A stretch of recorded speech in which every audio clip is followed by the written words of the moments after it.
Selamat datang di channel Novel Official. Sebelum kalian mendengarkan novel Pesona Pujaan Hati, jangan lupa like, share, and subscribe. Kalau tidak kusentil jantung kalian. Hehehehe. Tanpa lama-lama lagi langsung saja kita masuk di alur cerita novelnya. Bab 5681. Victoria bergumam. Ngomong-ngomong, Senior Chardon menemukan senjata ajaib tepat setelah dia tiba di Aurus Hill. Dan senjata itu dapat memicu guntur langit. Sekarang tampaknya ini jelas bukan keberuntungan Senior Chardon. Tapi pihak lain telah memasang sebuah jebakan untuknya sejak lama. Kalau begitu, berarti dia sudah menunggu untuk membunuh orang yang kukirim. Dan dia tahu bahwa aku pasti akan mengirim master yang mahir dalam Reiki. Dia sengaja menggunakan senjata itu sebagai umpan untuk memancing orang-orangku agar dibodohi. Memikirkan hal ini, Victoria tidak lagi peduli memilah-milah petunjuk dan kemungkinan yang tak terhitung jumlahnya di benaknya. Dia hanya ingin segera memanggil ketiga tetua itu kembali. Karena lawannya bahkan tidak takut pada penghancuran diri Senior Chardon, ketiga tetua itu mungkin bukan lawannya. Jika ketiga orang ini tiba di Aurus Hill dan dijebak oleh pihak lain dan dibunuh, bukankah dia akan menderita lebih banyak kerugian? 3 dari 4 Earl besar sudah menghilang. Jika ketiga tetua itu pergi, perkumpulan penghancuran King akan kehilangan lebih dari setengah kekuatan tempurnya dalam hal aura. Selain itu, dia bahkan lebih khawatir bahwa sekarang pihak lain merilis lukisan sang master. Itu seharusnya menjadi peringatan untuk dirinya. Jika dia mengirim ketiga tetua ke Aurus Hill, bukankah sudah jelas bahwa dia akan melawan pihak lain sampai akhir? Dengan cara ini, Victoria khawatir itu akan membuat marah pihak lain. Tak berani menunda, Victoria langsung mengangkat telepon satelit dan menelepon Tyrion di pesawat. Pada saat ini, Tyrion baru saja menenangkan ketakutan ketiga tetua terhadap pesawat untuk sementara waktu. Ketika dia tiba-tiba menerima telepon dari Victoria, dia segera menjawab telepon dan berkata dengan hormat, "Tuanku, apa perintahmu?" Victoria berkata, "Misi dibatalkan. Segera berbalik dan kembali." Tyrion dengan cepat mengangkat telepon dan berjalan ke belakang pesawat Boeing dan bertanya dengan takjub, "Tuanku, mengapa kamu membatalkan misi?" Ketiga tetua akhirnya meninggalkan markas. Dan mereka akan pergi ke Aurus Hill untuk cari tahu apa yang terjadi. Victoria memarahi dengan suara dingin. "Aku menyuruhmu kembali. Kamu harus kembali. Siapa yang memberimu nyali untuk mempertanyakan keputusanku?" Tyrion segera meneteskan keringat dingin. Dia dengan cepat menamparkan dirinya sendiri 2 kali. Dan berkata dengan tulus, "Saya terlalu banyak bicara. Saya berharap Tuan menebus kesalahan. Jangan khawatir. Tuan, saya akan meminta kru kembali." Setelah menutup telepon, Tyrion bergegas ke kokpit. Melewati area tempat ketiga tetua beristirahat, Brovnen bertanya, "Tyrion, apa yang terjadi? Mengapa penguasa meminta kami kembali?" Baru pada saat itulah Tyrion menyadari betapa bodohnya dia barusan untuk bertanya kepada Tuan Ying di telepon mengapa dia ingin membatalkan misi. Di antara 3 tetua di depannya, mana yang tidak sekuat langit? Semua yang dia katakan di telepon tidak dapat lepas dari telinga mereka. Dan tidak mungkin Victoria menyebutkan rahasia apapun di telepon. Jadi, dia dengan cepat berkata kepada mereka bertiga, "Tuan Ying tiba-tiba mengatakan misi dibatalkan. Alasan spesifiknya tidak diketahui oleh junior ini. Lagi pula, dia menangkupkan tangannya ke arah mereka bertiga, dan berkata dengan hormat, 'Kakek, tunggu sebentar. Saya akan memberi tahu kru. Apa situasi spesifiknya? Mari kita lihat apa yang penguasa katakan setelah kita kembali.'" Ketika mereka bertiga mendengar ini, mereka tidak bisa menahan perasaan sedikit kecewa.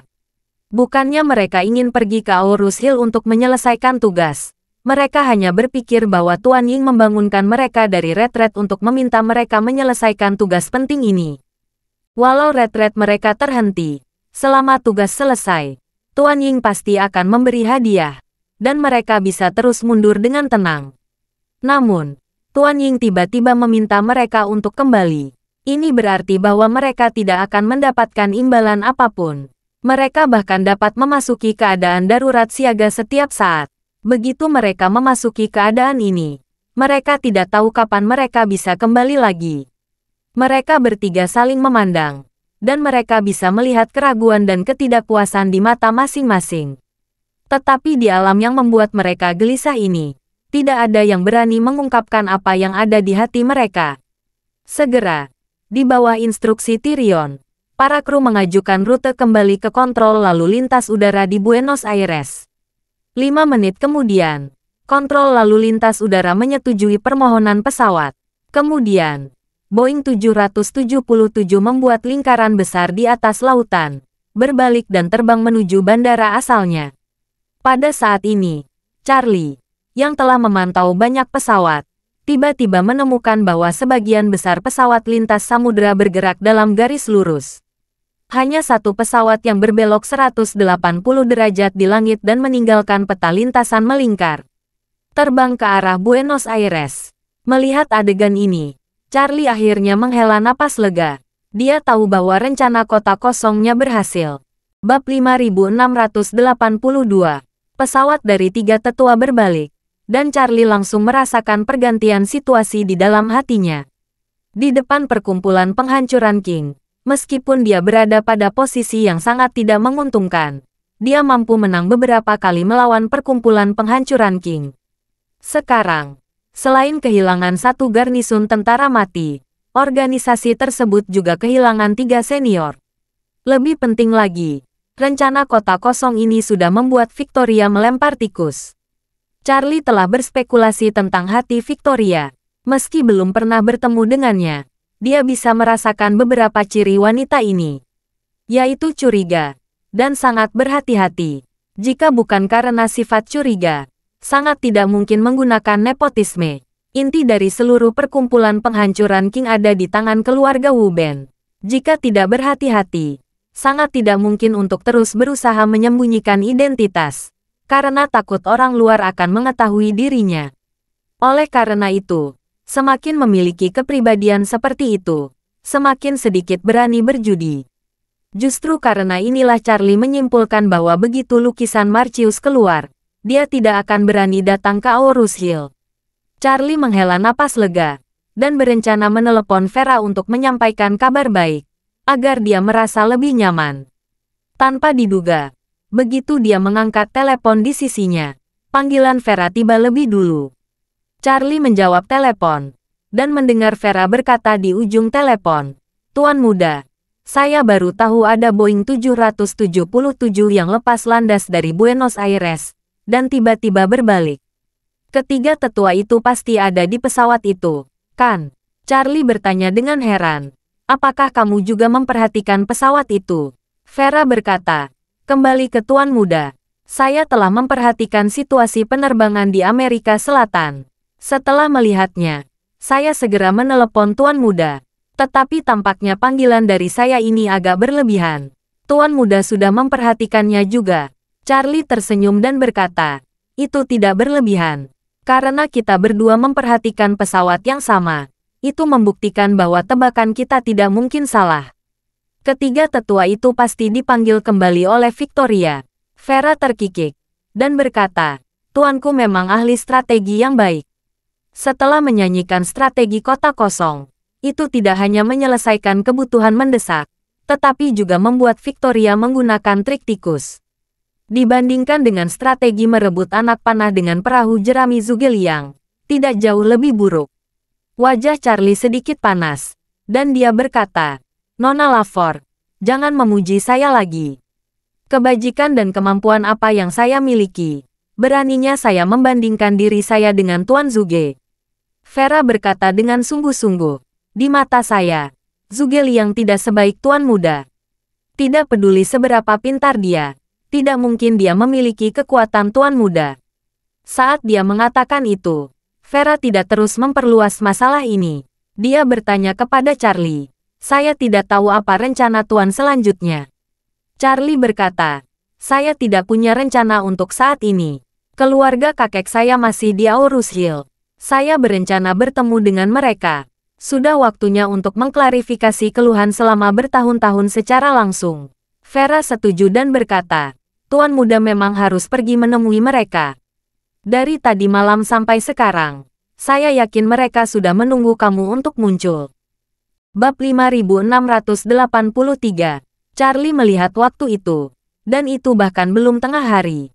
Dia berkata, pertempuran kemarin benar-benar melelahkan. Sekarang Victoria telah menarik ketiga tetua ke sarang perkumpulan penghancuran King. Akhirnya aku bisa menghela napas lega sementara. Sore hari, saya akan istirahat yang baik di rumah dan pergi menemui keluarga kakek saya di malam hari. Vera setuju dan berkata, Tuan Muda telah mengalami terlalu banyak dari tadi malam hingga sekarang. Kamu benar-benar harus beristirahat dengan baik. Saat dia berbicara, dia berkata dengan suara lembut, dalam hal ini, aku tidak akan mengganggu istirahat Tuan Muda. Setelah Tuan Muda menangani masalah ini, kalau masih ingin menemui saya, kamu dapat menghubungi kapan saja. Charlie berkata, aku akan pergi ke Camp Elises malam ini untuk bertemu kakek nenekku. Nanti, aku akan membawa pil dan mengunjungi Scarlet Pinnacle Villa. Karena aku sudah berjanji pada tiga pria tua itu, aku ingin memberi mereka hadiah. Tentu saja, mereka tidak bisa menunggu terlalu lama untuk sebuah kesempatan. Terutama kakek itu, yang kondisi fisiknya sudah membuat sulit untuk menunggu lebih lama lagi. Ketika Vera mendengar Charlie akan pergi ke Scarlet Pinnacle Villa malam ini, dia bertanya dengan penuh semangat, Tuan, kamu benar-benar akan ke Scarlet Pinnacle Villa malam ini? Charlie berkata dengan tegas, tentu saja, tetapi itu juga tergantung pada kenyamanan Nona Lavore dan ketiga pria tua itu. Jika tidak nyaman, bisa diubah. Nyaman, nyaman, tentu saja nyaman. Vera berkata dengan bersemangat, kalau kamu tidak mau repot, aku bisa menerbangkan helikopter ke pemandian air panas Camp Elises untuk menjemputmu. Charlie tersenyum dan berkata, Nona Lavore tidak perlu membuat keributan seperti itu. Saya akan menyetir sendiri nanti malam. Jika Nona Lavore tidak ingin pelayan Scarlet Pinnacle Villa melihatku, minta mereka menghindarinya terlebih dahulu. Vera buru-buru berkata, Tuan, datang malam ini tidak sama dengan pergi pagi ini. Para pelayan tidak harus menghindari, kecuali. Charlie bertanya tanpa sadar, kecuali apa? Vera berkata dengan malu-malu. Kecuali Tuan Muda tinggal malam ini. Aku tidak akan pergi. Charlie buru-buru berkata, Ahem, bagaimana mungkin? Nona Lavore, jangan khawatir. Saya tidak akan bisa tinggal terlalu lama. Minta ketiga pria tua itu menunggu di halaman kamu yang lain. Vera di ujung telepon. Meskipun wajahnya sudah memerah, mulutnya tidak bisa menahan cemberut. Dia tidak bisa menahan keluhan di dalam hatinya. Apakah Tuan Muda itu benar-benar bingung? Atau dia berpura-pura bingung? Tuan Muda bisa mengubah Victoria. Apakah kamu tidak tahu wanita? Alasan untuk tidak memberi atau menerima pada dinasti Ming dan Qing. Anak perempuan dianggap telah kehilangan kesuciannya ketika lengan mereka terlihat. Terlebih lagi, seluruh tubuhku sudah terlihat oleh Tuan Muda tadi malam. Jika saya sangat dekat dengan seorang pria tetapi saya tidak bisa menikah, saya khawatir satu-satunya cara adalah dengan menceburkan diri ke dalam sumur. Meskipun Vera telah hidup selama lebih dari 300 tahun, di dalam tulangnya, dia masih Vera yang sama ketika dia meminum pil hijau abadi. Vera sangat percaya sejak dia masih kecil, hal terpenting bagi seorang wanita adalah kesucian dan seorang suami. Jadi ketika Charlie tiba-tiba muncul di kolam mata air panas, dia berkata pada dirinya sendiri bahwa selain dengan Charlie, dia tidak akan menikah dalam hidup ini. Pada saat ini, dia tidak bisa menahan desahan kepada Charlie. Tuan, apakah kamu tidak tahu? Dalam hal cinta, alasan dan segalanya, satu-satunya cara bagiku adalah menikahi anak laki-laki. Tuan Muda menyelamatkan nyawaku, dan aku memiliki kesan yang baik terhadap Tuan Muda. Ini pertama kalinya aku hidup selama lebih dari 300 tahun. Oleh karena itu, aku berharap bisa menikah dengan orang yang aku cintai. Tuan Muda telah melihat seluruh tubuhku, dan bahkan bersentuhan kulit. Kalau kamu tidak menikahi aku, bagaimana kamu akan membuatku berperilaku di masa depan? Jika kamu bersedia menikah denganku, aku dapat sepenuhnya memahami hukum dan peraturan yang berlaku. Karena kamu sudah menikah dengan seorang istri, Aku tidak mengharuskan kamu untuk menikah dengan Mak Comblang. Kamu mau menikah dengan diriku. Aku bersedia tinggal bersamanya sebagai selir selama sisa hidupku. Kalau kamu tidak mau menikah denganku, aku tidak akan menikah dalam hidup ini. Bab 5684. Charlie tidak tahu bahwa saat dia dikirim oleh cincin itu ke Vera, dia secara tidak sadar telah merusak kesucian gadis itu. Untuk seorang gadis yang lahir di dinasti Ming, jika dia dilihat oleh seorang pria, atau melakukan tindakan intim dengan seorang pria, pada dasarnya selain menikah dengannya, satu-satunya cara yang tersisa adalah mati untuk menunjukkan keinginannya. Oleh karena itu, Charlie bahkan tidak tahu bahwa Vera telah memutuskan di dalam hatinya bahwa dia adalah satu-satunya pria yang harus dia nikahi dalam hidup ini. Selain itu, dia bahkan tidak tahu bahwa Vera, yang lahir di dinasti Ming dan mengalami dinasti Ming dan Qing, memiliki pandangan yang sangat berlawanan tentang pernikahan. Dalam 3 pandangan Vera, sangat normal bagi seorang pria untuk memiliki 3 istri dan 4 selir.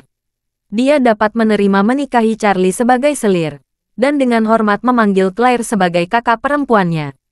Pada saat ini, Charlie baru saja santai, dan rasa lelah yang belum pernah terjadi sebelumnya menyapu tubuh dan pikirannya dalam sekejap. Meskipun kultivasinya telah pulih dan energi spiritual dalam tubuhnya telah terisi, dia masih merasa sangat lelah. Sangat lelah hingga dia bahkan tidak ingin membuka matanya. Jadi, dia merobek surat yang dia tinggalkan untuk Claire, dan berencana untuk beristirahat di rumah pada sore hari.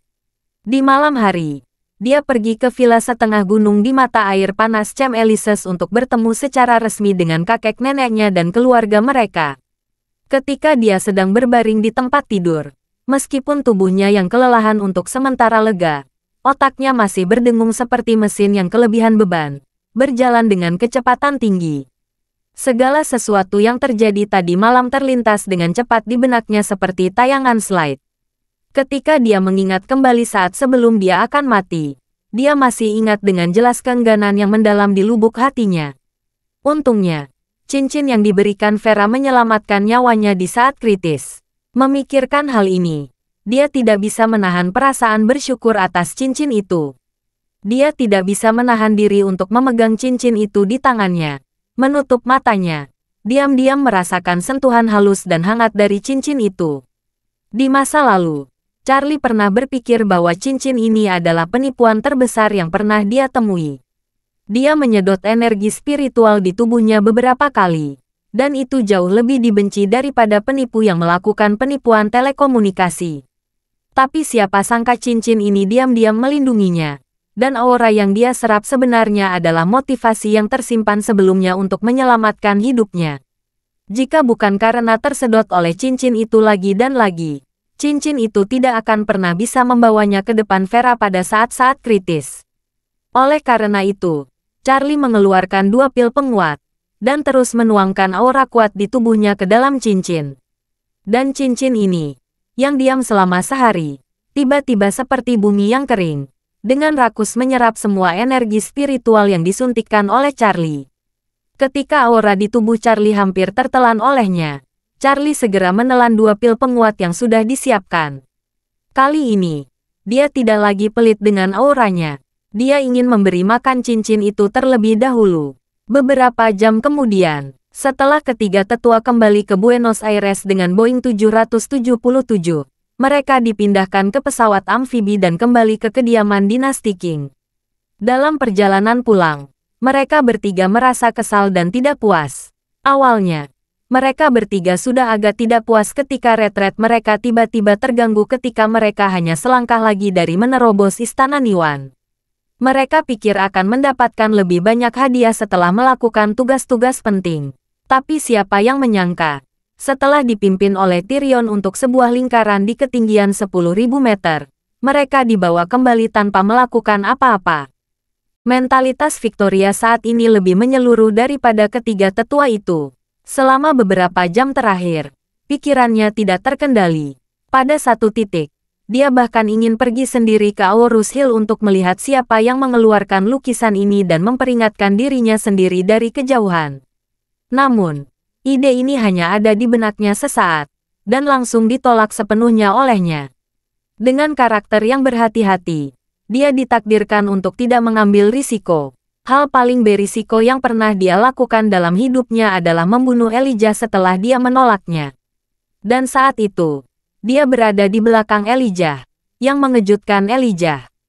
Tapi kali ini, ada orang misterius yang bersembunyi di belakangnya. Beraninya dia mengekspos dirinya ke pandangan pihak lain. Karena itu, dia hanya bisa menjaga jarak hormat. Tyrion untuk sementara menempatkan ketiga tetua di aula pertemuan rahasia, dan kemudian buru-buru memohon untuk bertemu Victoria. Setelah bertemu, dia tidak sabar untuk bertanya kepada Victoria, "Tuanku, kamu begitu terburu-buru untuk meminta kami kembali. Apakah ada keadaan darurat?" Ekspresi Victoria sangat suram, dan dia berkata dengan dingin, "Identitas saya telah terungkap."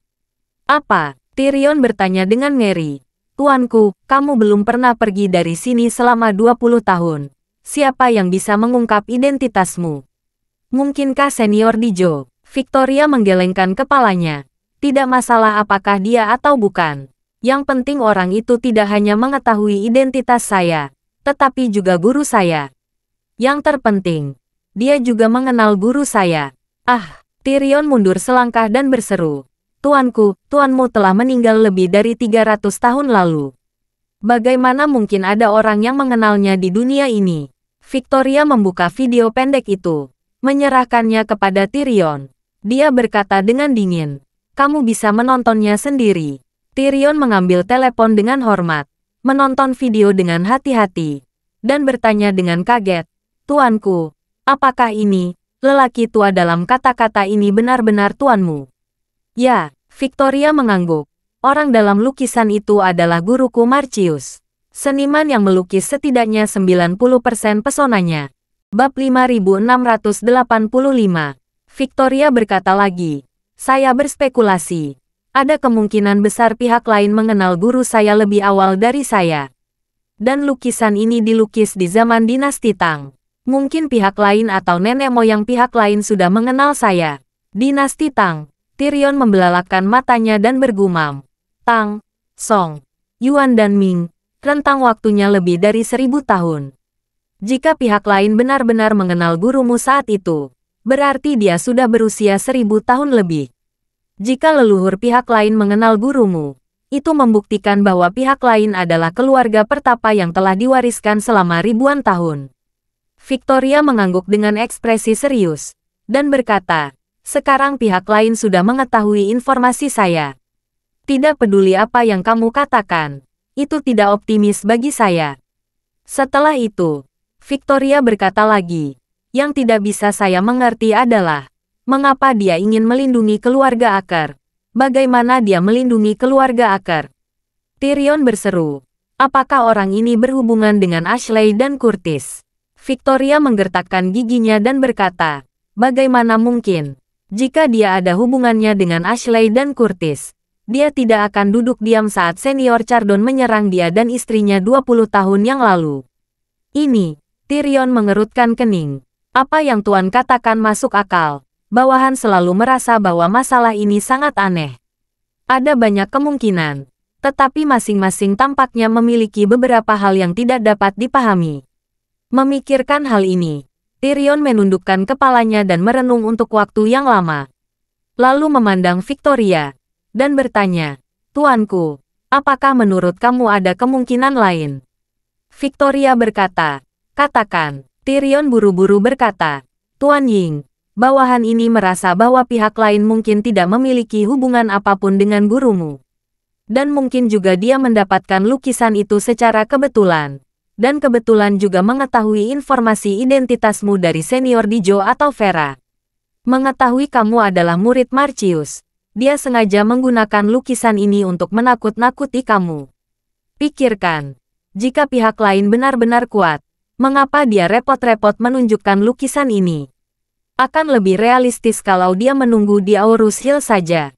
Victoria mengerutkan kening dan bertanya, "Apa maksudmu? Pihak lain hanya menggertak dan menyanyikan strategi kota kosong untukku." "Ya," Tyrion berkata tanpa ragu, "bawahan ini merasa bahwa ini mungkin saja."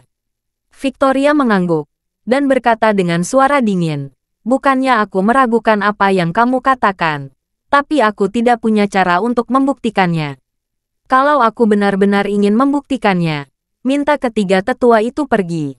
Tetapi jika tiga tetua juga binasa, perkumpulan penghancuran King akan mengalami kerugian besar.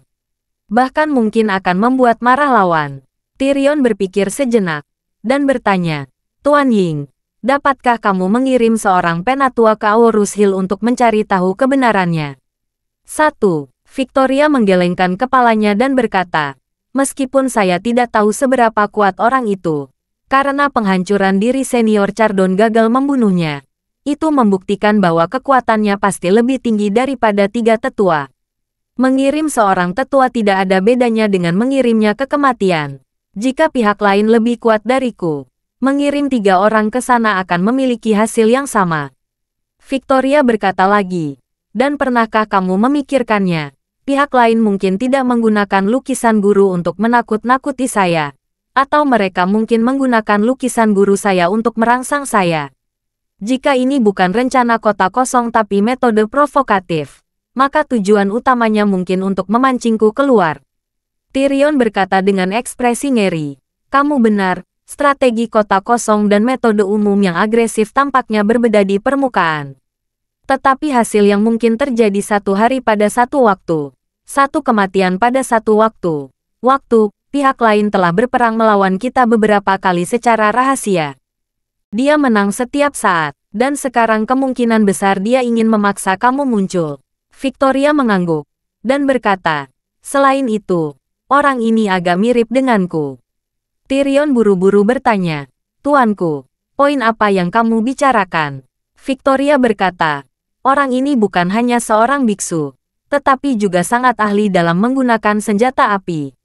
Setelah itu, Victoria berkata lagi, "Itu karena saya memahami karakteristik orang yang berlatih seni bela diri dan Taoisme, sehingga saya mengizinkan penggunaan senjata modern untuk melatih tentara mati dan penjaga ksatria. Tentara mati yang kita latih seperti memotong melon dan memotong sayuran.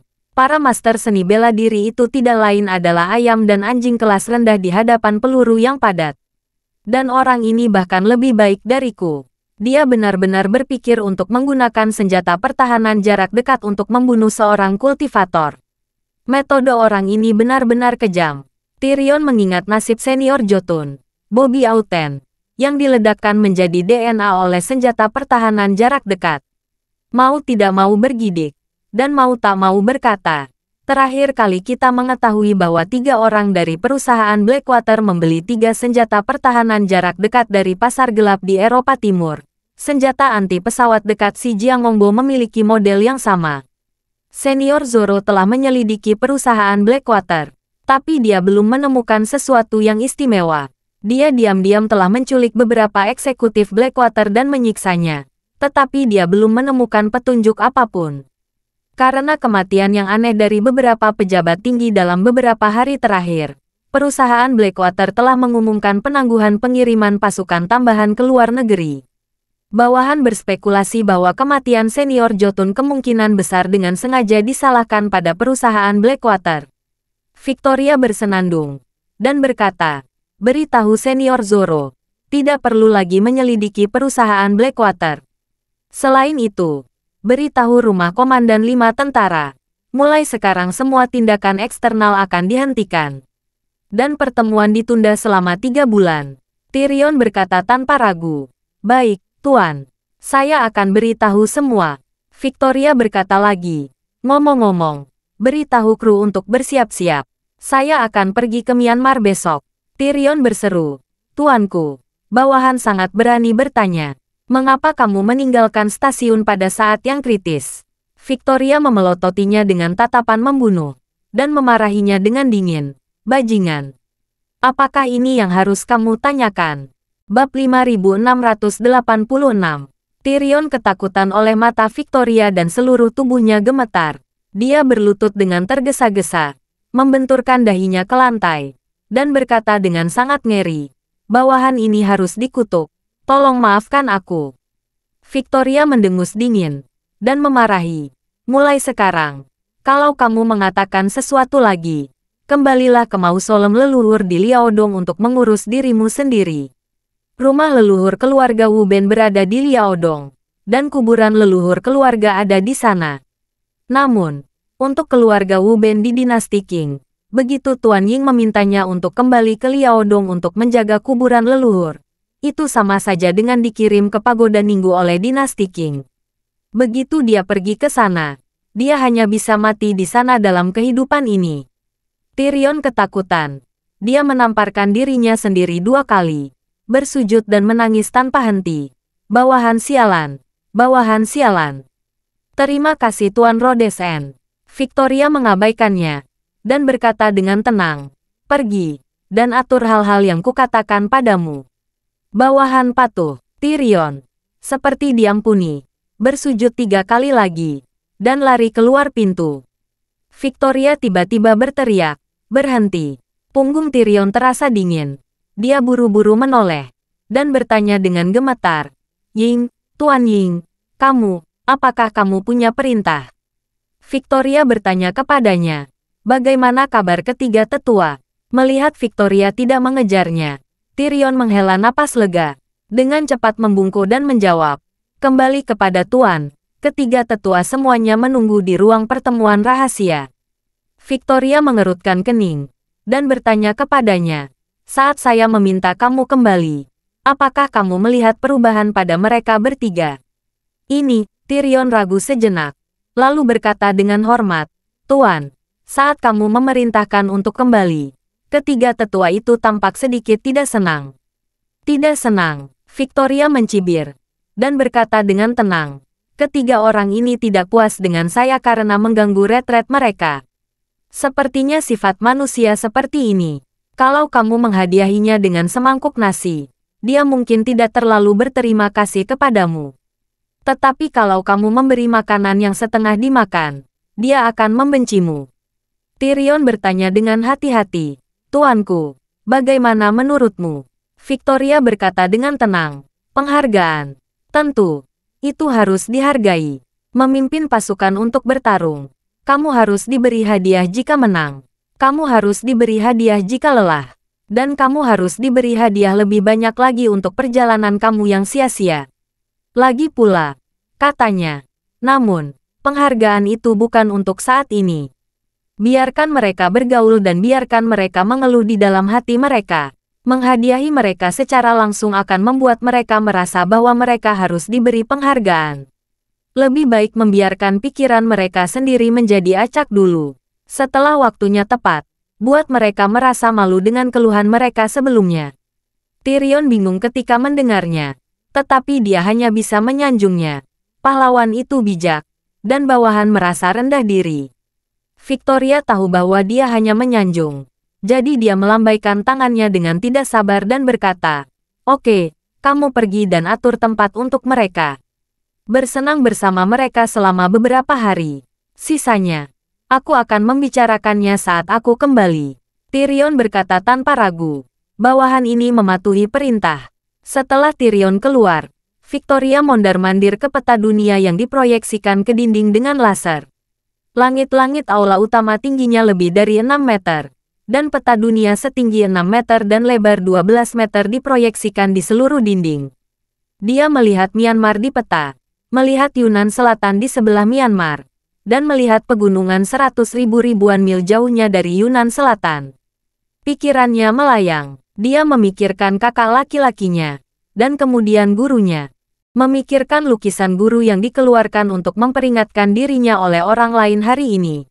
Dia tidak bisa menahan diri untuk tidak berbisik pada dirinya sendiri. Guru, sepertinya kamu benar-benar memandang rendah saya dan kakak senior. Sebelum kamu pergi, saya bersama kakak senior. Tetapi meskipun demikian, kamu tidak pernah memberitahu kami rahasia umur panjang. Saya harus mempelajari detail rahasia umur panjang dari orang lain setelah lebih dari 300 tahun kematian kamu. Saya, Victoria, tidak dapat masuk ke dalam mata seperti ini. Memikirkan hal ini, pikiran Victoria langsung kembali ke tahun 1650, lebih dari 300 tahun yang lalu. Di antara gunung 100.000 tersebut, ada tempat terlarang yang jarang dikunjungi orang. Tidak ada penduduk di sini di jarak ratusan mil. Pasalnya, sejak ratusan tahun lalu, telah terjadi racun yang tak terbayangkan di sini. Kemanapun pergi, akan berakhir dengan racun. Setelah menghirup racun, akan mengalami sakit kepala dan mual yang akan berlangsung selama beberapa bulan. Rasa sakit yang luar biasa. Bahkan banyak orang yang putus asa ingin masuk ke dalam racun untuk mencari tahu, dan akhirnya mati di dalamnya.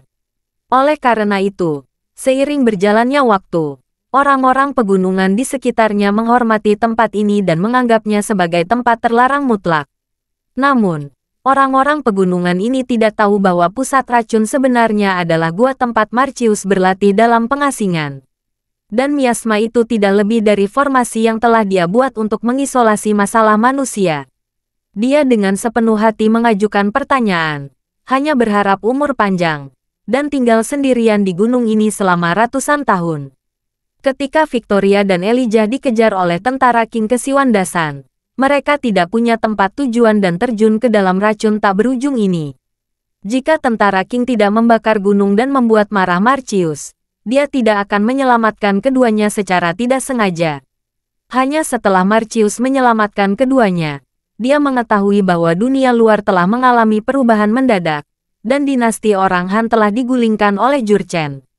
Justru karena inilah dia menerima Victoria dan Elijah sebagai murid, mewariskan keterampilan pada mereka, dan membiarkan mereka terus berperang melawan dinasti Qing. Adapun dirinya sendiri, dia masih tidak bisa melepaskan harapan umur panjangnya dan terus tinggal di 100.000 gunung untuk berlatih keras. Saat ini, pikiran Victoria melayang ke tahun 1662 lagi. Itu benar. Dia masih berpikir untuk bergabung dengan kakak laki-lakinya Elijah dalam mengabdikan dirinya pada tujuan anti-Qing dan mati. Mereka membunuh Wu Sangui bersama-sama. Namun mereka tidak pernah menyangka bahwa Wu Sangui juga menarik banyak orang yang cakap dan orang asing. Dan pembunuhan itu gagal. Hampir semua orang saleh yang berpartisipasi dalam operasi bersama mereka tewas dalam pertempuran. Dia dan kakak laki-lakinya berjuang sampai mati untuk menempuh jalan berdarah. Bab 5687. Setelah aksinya gagal, keduanya sangat tertekan. Dan pada saat itu, Nanming hampir hancur, dan daratan tidak memiliki kekuatan utama untuk melawan dinasti Qing. Elijah menyarankan agar mereka berdua pergi ke Taiwan untuk mencari perlindungan pada Zheng Chenggong. Berharap untuk mengikuti nama belakang negara dan terus berjuang melawan dinasti Qing. Ambisi yang jelas, keduanya berjuang untuk melarikan diri dari pengepungan tentara Qing di selatan Yunnan.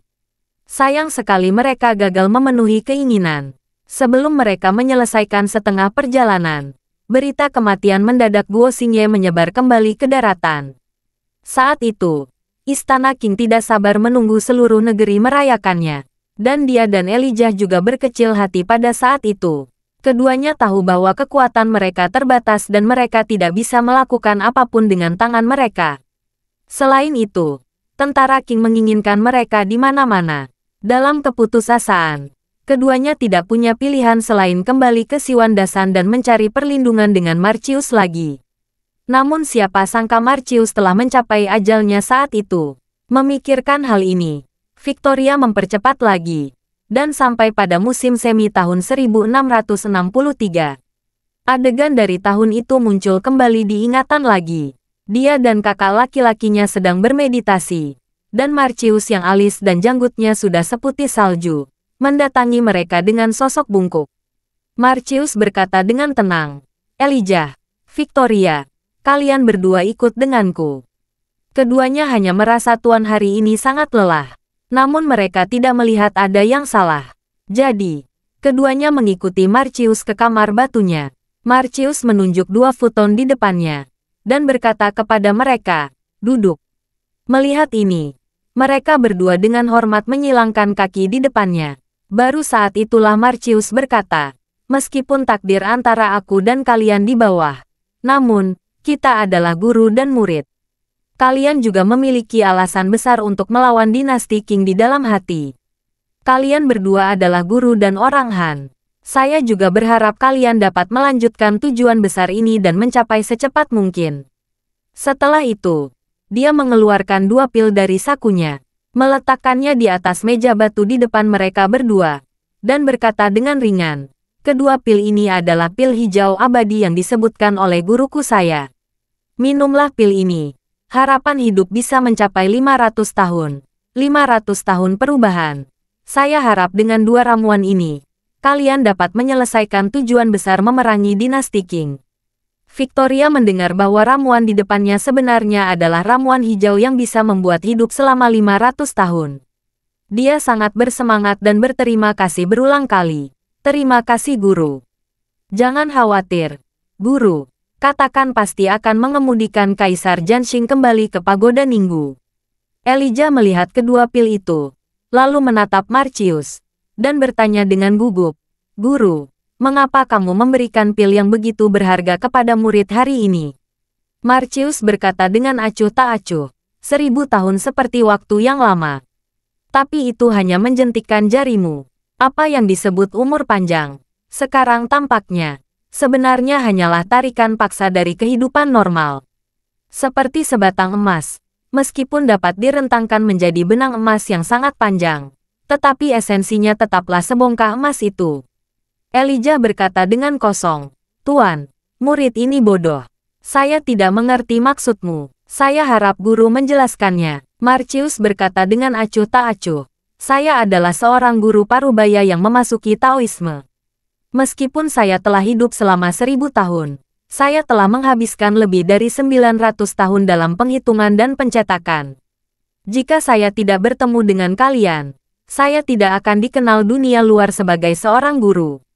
Hidup telah berubah, memikirkannya sekarang. Meskipun saya telah hidup selama 1000 tahun, kehidupan yang benar-benar indah baru beberapa dekade. Kalian juga dapat menikmati kebahagiaan keluarga karena memiliki sekelompok anak dan rumah yang penuh dengan anak cucu. Elijah bahkan lebih bingung, dan berseru, Tuan, kamu telah hidup selama ribuan tahun untuk mengubah nasib di langit. Jika suatu hari kamu berhasil naik, bukankah kamu akan benar-benar mencari umur yang panjang? Marcius tersenyum sedih, dan meratap, mengubah takdir melawan langit. Tidak ada yang namanya mengubah takdir melawan langit. Bermimpi selama ribuan tahun, menjadi seorang guru itu bodoh. Elijah menyadari bahwa suasana hatinya berbeda dari masa lalu. Dia dengan cepat bertanya dengan prihatin, Tuan, apa yang terjadi padamu hari ini? Apakah kamu memikirkan sesuatu yang sedih dan merasa marah? Marcius mengulurkan tangannya, dan berkata dengan tenang, tidak ada yang menjadi seorang guru. Hanya saja waktunya sudah dekat dan saya merasa tidak rela. Waktunya sudah dekat. Baik Elijah dan Victoria menjadi pucat karena terkejut. Pada saat ini, Marcius berkata dengan tenang, batas waktu 1000 tahun untuk menjadi seorang guru telah tiba. Namun sayangnya, saya tidak pernah memecahkan teka-teki berikutnya dan tidak dapat memperpanjang hidup saya lagi. Pil kedua ini diberikan oleh guruku sebelum batas waktu.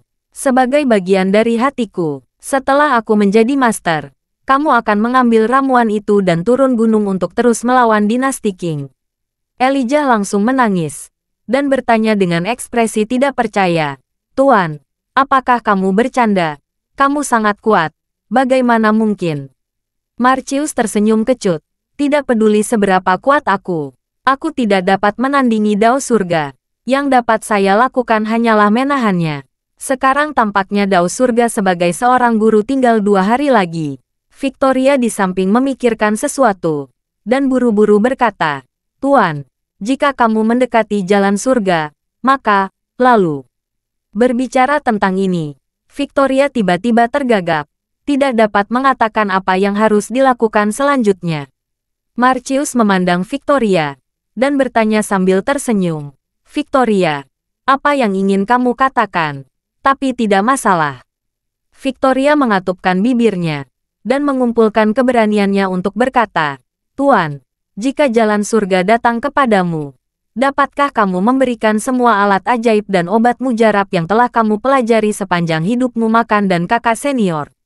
Jika tidak, jika kamu yang abadi telah meninggal, maka semua harta ini akan sia-sia. Marcius melihat kedua pil hijau abadi, dan kemudian ke Victoria. Dia tahu apa yang dipikirkan Victoria. Victoria pasti merasa bahwa dia telah berlatih selama ribuan tahun. Dan tentu saja ada harta yang tak terhitung jumlahnya di tangannya. Tidak mungkin hanya memiliki 2 pil.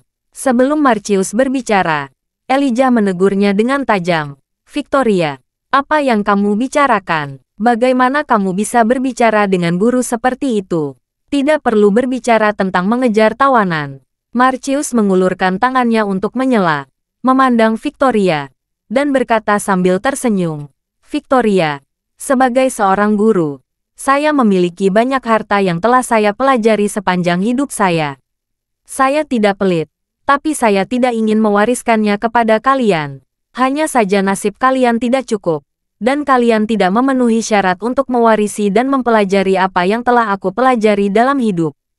Bab 5688. Nasib tidak cukup. Victoria mengerutkan kening ketika dia mendengar kalimat ini. Dia berkata, Tuan, mengapa takdir tidak cukup?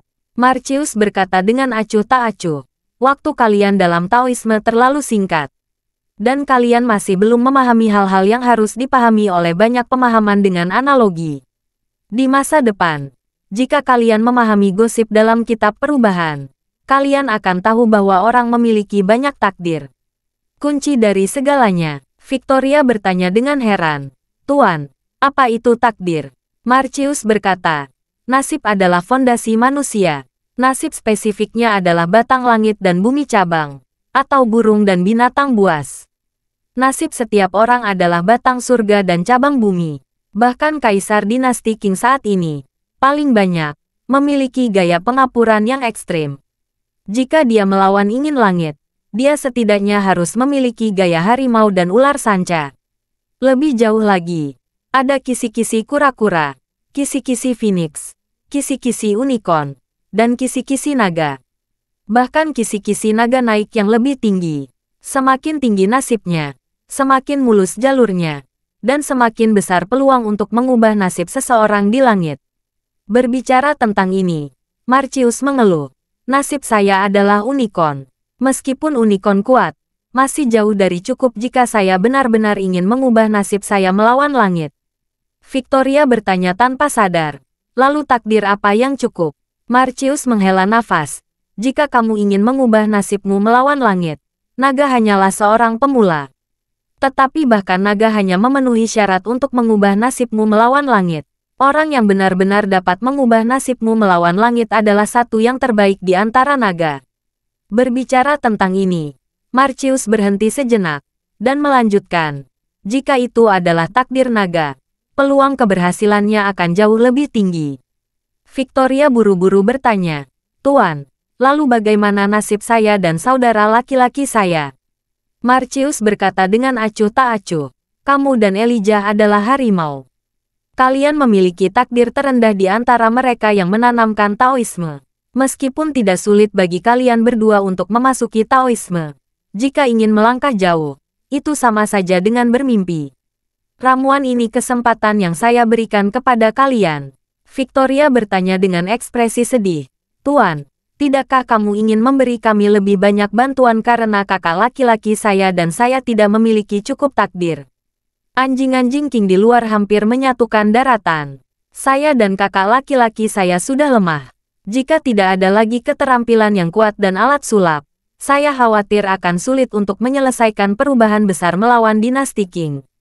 Marcius tersenyum dan berkata, Victoria, pembelajaran seumur hidup master dan harta senjata sihir telah diselesaikan.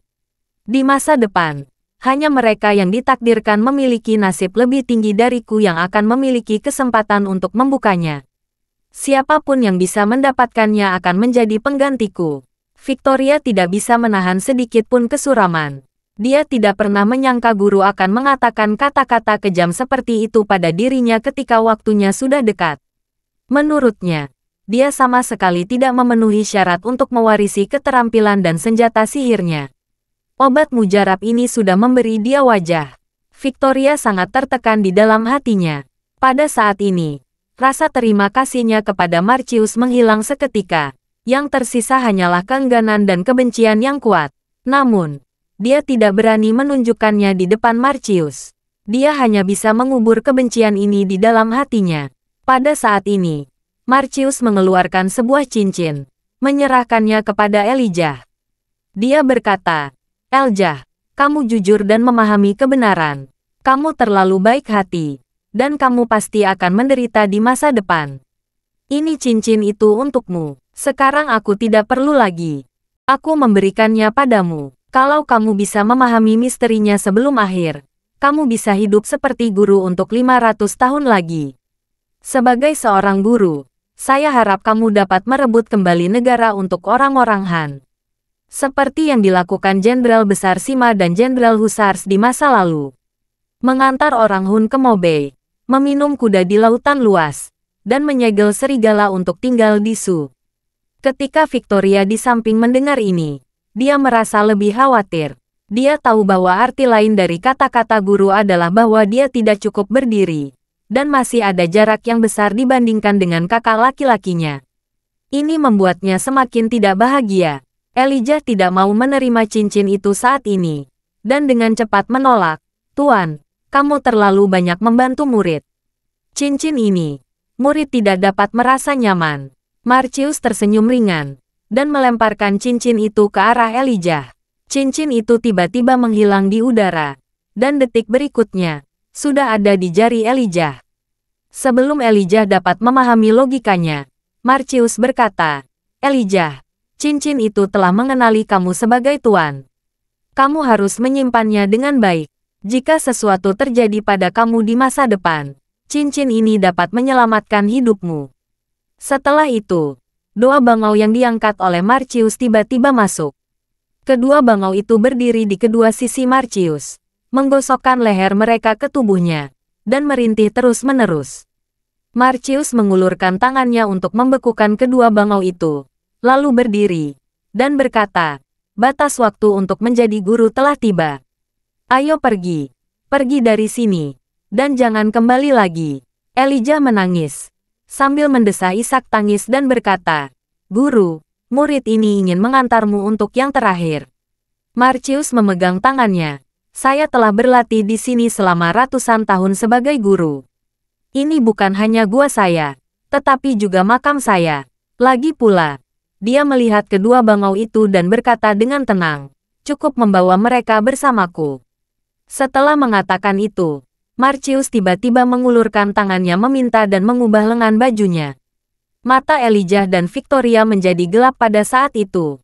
Segera setelah itu, mereka terkejut menemukan bahwa mereka telah kembali ke gua tempat mereka bermeditasi dan berlatih dalam sekejap. Elia berteriak, Tuan. Setelah mengatakan itu, dia buru-buru keluar berlari dari gua. Tetapi gua asli tempat gurunya berlatih dan tinggal sudah menghilang tanpa jejak. Gua besar itu benar-benar hilang, seolah-olah tidak pernah muncul sebelumnya. Elijah tampak kaget, tidak mengerti apa yang terjadi. Tetapi pada saat ini, di lembah, tiba-tiba terdengar beberapa suara bangau yang melengking. Bab 5689. Segera setelah itu, suara derek terdengar sampai ke barat, terasa semakin jauh. Elijah tahu bahwa keranjang telah duduk di tempat dan mengemudikan derek ke barat. Dia berlutut dan berduka. Tuan, terima kasih atas kebaikanmu dalam berkhotbah. Lagi pula, dia membenturkan kepalanya dengan keras 3 kali. Pada saat ini, suara Victoria terdengar dari belakang. Saudara, kenapa kamu ingin menyembah bajingan tua itu? Elijah segera menoleh, dan meraung dengan mata berkaca-kaca. Victoria, omong kosong apa yang kamu bicarakan? Cepat tampar mulutmu, tampar mulutku. Victoria berkata dengan jijik. Bajingan tua itu telah berlatih selama ribuan tahun. Pasti memiliki latihan, pil, dan alat sulap yang tak terhitung jumlahnya. Sebelum dia meninggal, dia hanya memberi dan aku 1 pil. Terlalu sedikit. Elijah memarahi. Itu omong kosong.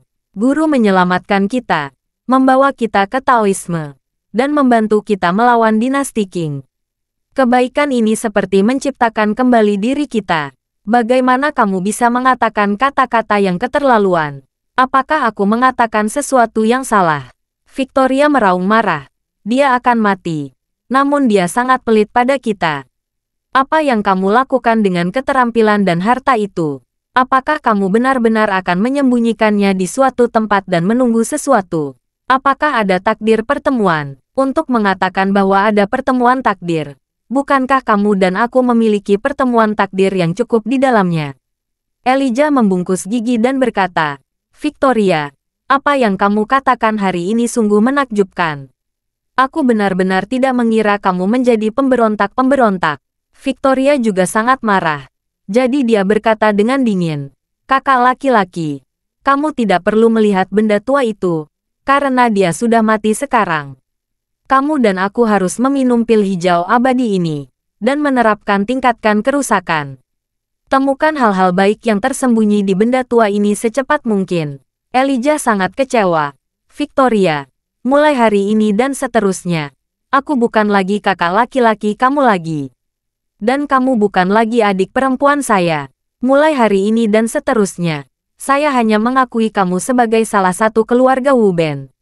Dan yang lainnya tidak memiliki hubungan apa-apa denganku. Victoria segera menjadi cemas, dan berkata, kakak senior, mengapa kamu begitu bodoh? Benda tua itu telah hidup selama 1000 tahun. Mengapa hanya memberi kita ramuan yang dapat membuat hidup selama 500 tahun? Itu hanya kamu dan aku. Elijah memegang tangannya. Itu saja, Victoria. Aku akan tinggal di sini dan melayani tuanku selama 3 tahun. Kamu bisa pergi. Victoria menginjak kakinya dengan marah, dan berkata, saudaraku, bagaimana kamu bisa membiarkanku pergi sendirian saat ini? Apakah kamu tidak tahu cintaku padamu selama ini? Karena kamu pikir aku menyalahkan guru. Baiklah, aku menarik kembali apa yang aku katakan tadi. Karena guru memberi kita 2 pil, mengapa kita tidak meminum pil itu bersama-sama?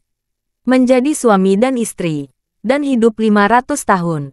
Elijah berkata dengan ekspresi dingin, Victoria, sejak Ibu Vera meninggal, aku bersumpah aku tidak akan melanjutkan hidup ini. Dalam hidup ini, aku hanya punya satu keinginan, selain melawan dinasti Qing dan memulihkan dinasti Ming. Bab 5690. Elijah menghilang dalam sekejap, yang membuat Victoria sangat terkejut. Dia tidak tahu mengapa Elijah menghilang begitu saja. Tetapi setelah beberapa saat terheran-heran, dia menyadari bahwa kakak laki-laki itu pasti telah diteleportasi ke tempat lain melalui cincin itu. Ini membuatnya mengaum dengan marah, dan menyeringai, orang tua, kamu sangat bias. Kamu mengatakan bahwa kakak laki-laki dan aku tidak memenuhi syarat untuk mewarisi warisanmu. Tetapi kamu memberi kakak laki-laki senjata ajaib yang dapat berteleportasi. Mengapa aku Victoria tidak mengerti? Mengapa? Katakan, katakan. Gua tempat Marcius meninggal dan Elijah yang terluka parah menghilang. Hanya menyisakan Victoria dan raungan histerisnya yang menggembung di lembah. Setelah sekian lama, Victoria menyeka darah pada pedang lembut itu tanpa ekspresi, memasukkan kembali pedang lembut itu ke pinggangnya, dan berkata dengan dingin, saudara, setelah hari ini, kamu dan aku akan menjadi musuh bebuyutan. Setelah mengatakan itu, dia berjalan menuruni gunung tanpa melihat ke belakang. Lebih dari 10 hari kemudian, ketika dia mengemudi ke selatan Yunan tanpa henti, dia menyadari bahwa Elijah telah terkubur di dalam tanah. Dan putri kesayangannya, Vera, juga menghilang tanpa jejak. Setelah Victoria menggali makam Elijah dan memastikan bahwa Elijah telah mati, dan bahwa cincin itu tidak dikubur bersama Elijah, dia mulai memburu Vera selama lebih dari 300 tahun. Karena dia telah melihat dengan matanya sendiri bahwa cincin itu dapat memindahkan ribuan mil jauhnya pada saat kritis hidup dan mati. Dia telah menekankan kepada mereka yang bertanggung jawab untuk memburu Vera selama bertahun-tahun. Vera harus ditangkap hidup-hidup dan tidak boleh dibunuh.